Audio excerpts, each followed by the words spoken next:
బీర్లు కొనుక్కొని బండి కవర్లో పెట్టుకొని పోతుంటే పుసుక్కున జారి పడ్డాయి అనుకో ఎట్లుంటది?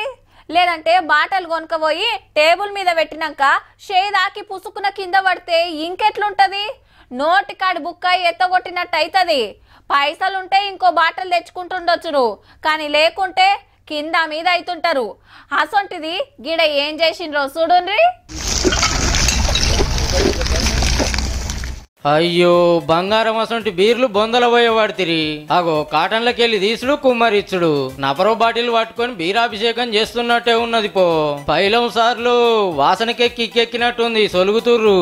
యాదాద్రి జిల్లా చౌటుప్పల్ల నీరుడు పట్టుకున్న 75 లీటర్ల మందు 110 లీటర్ల బీర్ బాటల్ ఇట్లా వారబోసిండ్రు ఆప్కారోళ్ళు. 235 లీటర్లని ఈ రోజు ధ్వంసం చేయడం జరిగింది. ఉత్తగా పారబోసే బదాలు సగం రేటుకో ఉన్న రేటుకో మాకు ఇస్తే సర్కార్ కింద ఆమ్దానొచ్చు కదా సార్లు. బొందల పోస్తే ఏమొస్తుందని తాగేటోళ్ళు ఎంత ఫీల్ అవుతుర్రో. పో ఎప్పుడు ఇంతే పారబోస్తారు, లేకుంటే బుల్డోజర్ ఎక్కిస్తారు. కోటర్లు ఫుల్లులు ఆ బ్రాండు ఈ బ్రాండు ఆ సరుకు ఈ సరుకు అని ఏముండది, పరం చేసుడే. మనోళ్ళు సుక్కని ఎంతో పాయరంగా చూసుకుంటారాయే.